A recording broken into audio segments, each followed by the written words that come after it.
Okay, so first I'll introduce myself. Nice to meet everyone. My name's Tracy. I'm the founder of Pluto. Oh, this is a very large timer. Wow. I'm the founder of Pluto, and as I like to put it, Pluto's building tools for a better internet.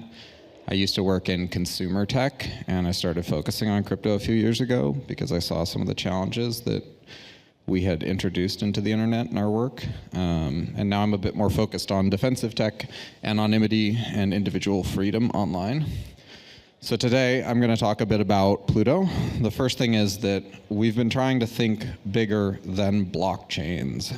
We're tired of thinking about block space. I don't want to talk about MEV. I don't want to talk about bridging or account abstraction. We're trying to think about how this microcosm that we created in crypto becomes the macrocosm. Like, how do we actually do something useful instead of meme coins? I think everyone's been a bit nihilistic this week, just thinking about how all this infrastructure we've created has been used to propagate meme coins. It's hard to wake up and go to work with hype when that's the best thing that you have as a use case. So I just refuse to think about it, and I'm trying to think about what's better.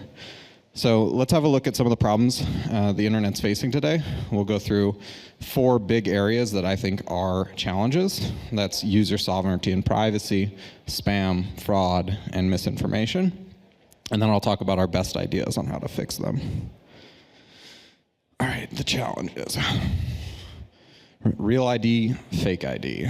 So today's KYC and identity solutions, things like Stripe Identity, Jumio, Persona, they're all built on the back of valid identities. And generative models have reached a point of quality that constructing such an ID is possible and fast.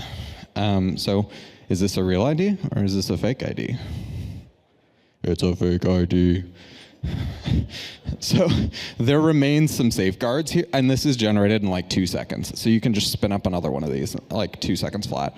There remains some safeguards. If you look at this thing, there's like a number somewhere on here. It's like DL, the license ID number. And actually there's this system called LexisNexis that the government works with that like stores these numbers, and so you need a valid number to pass the check. But it's not really hard to get that like 7-digit number these days because of so many data leaks. And once you do that, the only other block that Jumio has is that they expect you to physically hold up the thing and be able to move it around. But now that you can just make a fake one, those checks are no longer secure either. All right, number 2, real person, fake person. So text generated from LLMs, we already know, is at this point indistinguishable from text written by a human. Soon the same will be true for voice and video. The cost and sophistication required to make that type of material is rapidly declining. Real media, fake media. Generative AI produces increasingly realistic video, audio, and images, so we can no longer trust our own human judgment to determine the correctness of this information. So imagine this scenario. You watch a video on Twitter and you think to yourself, damn, that can't be real. Did Biden really do that? And then you attempt to investigate. You're like, I'm a smart internet user. Let me go to Google, pop this in. What does CNBC say? Ultimately, you try quite hard, and you conclude that you do not know if it's real information or fake information. How many of you have actually had that experience? Okay, that's like 50%. Not quite 90. I was expecting 90. This is a challenge. If our best internet users, who are our most sophisticated users, literally can't figure out if the internet's lying to them, it's a pretty tricky future. All right, my attention, your attention. So, internet businesses are misaligned with their users. They are literally incentivized to produce harm to users so that they can earn the most revenue. This startling fact, youth suicide rates rose 62% from 2007 to 2021. An interesting correlation with that date range is the rise of Facebook and Instagram. This is a pretty dystopian reality that we've constructed. The internet was started as a utopian place of interoperability and user sovereignty, but now we've entered an era of kings and peasants on the internet. The power to exit and interoperate is missing. So just a review of the landscape. We have surveillance and walled gardens that users cannot exit, and the systems actively exploit them. We have fraud, we have spam, we have misinformation. So what are our best solutions today? I touched on these a little bit, but I'll go in a bit more detail. So for fraud, they employ many techniques today. They use deep neural nets based on videos of users to try and determine if it's a real person with a valid ID. So you'll be asked to hold up your license in front of the camera, and there's literally a neural net like monitoring how you move it, the sheen on the license, your eyes, where they're looking, and trying to determine if you're a real person. And this is about as good as it gets in terms of what we can do with fraud in the computers of today without cryptography. Spam and misinformation. So our best techniques for spam are account gating. Charge $8 to make an account. That raises the floor, but it's not the best solution. If you really want to spread misinformation and spam, you're willing to pay $8. We also have CAPTCHA. CAPTCHA's broken. We also have content moderation. This is a room full of, well, probably Philippine people who are trying to moderate all of this content, and it's an infamously horrible job. For misinformation, we have community notes, which has been reasonably successful, Google Fact Check, and a few other things. Cool, but this, I also don't want this to be all doom and gloom, so we'll get into some solutions. All right, let's talk surveillance and interoperability. So this is one of my favorite meme coins. Thanks, Jomi. We have some progress on this. We have private messaging like Signal and Telegram, which have become prolific, and I think that's an underestimated awesome reality. It wasn't obvious 10 years ago that we would have end-to-end encrypted messaging. We also have enclaves in our phones. You can attest to arbitrary code on your Apple and Android device. And we have blockchains. This is a blockchain conference after all. As we're well aware, blockchains have their challenges and limitations, but they have carved a path for user sovereignty, privacy, and the power to exit. So is there a problem? Yes. User surveillance rampant. Fraud prevention is robust, but the rate is increasing, and spam and misinformation are difficult. Let's talk about emerging solutions. So what about fraud and spam? So we've seen some progress here. We have proof of humanity, right? This is built by WorldCoin. It's a first principles approach, and it's really powerful technology. They built a hardware device that can scan your eyes and collect user identifying info. It's a little bit scary because people do worry about the privacy concerns of scanning your retinas, but ultimately they have invested really heavily in making sure that that data cannot be leaked and is not of value without direct access to the hardware.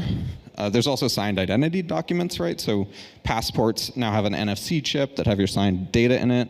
And you can also compose attestations. You could take this data out of a signed identity document and other sources, compose it together, and make some form of identity. That's promising.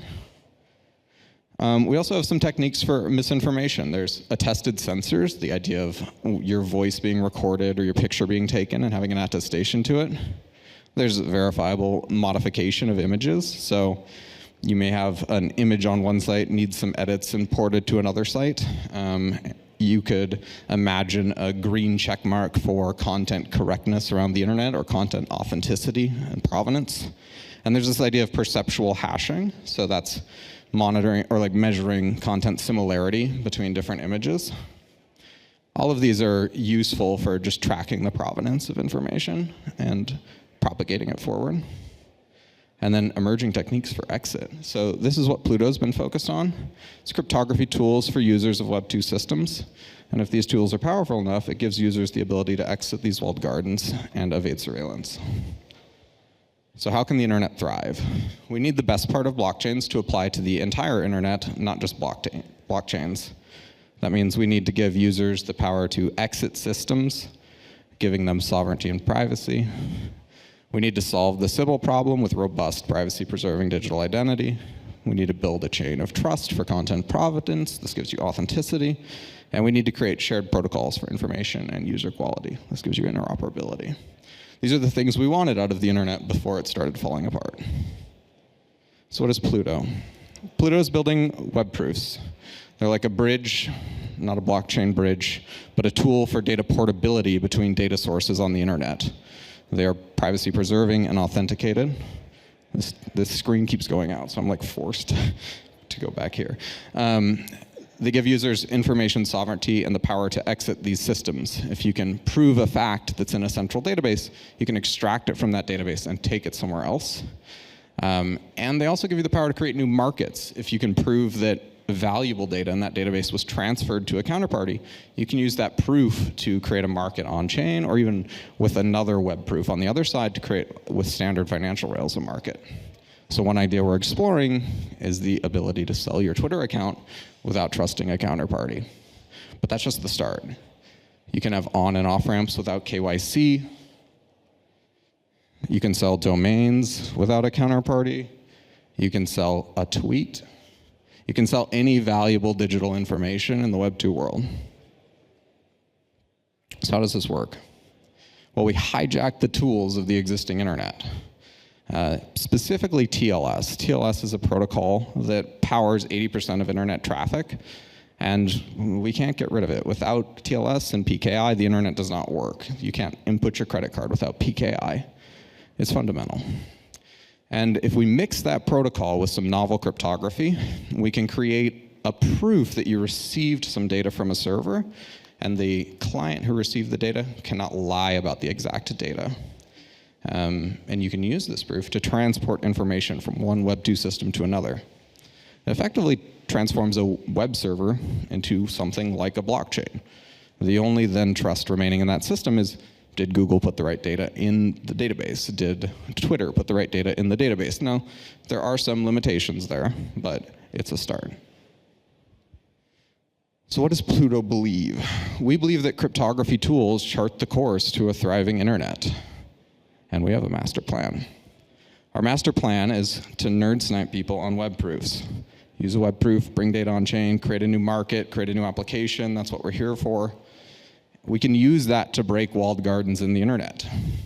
And we can create novel markets for exiting those systems and monetize that capability. And using that money, we can R&D more cryptography, and web proofs start to break internet market structures, and more cryptography will finish the job. MPC allows for collaboration, FHE for offline collaboration, and in doing so, you can change the internet economics.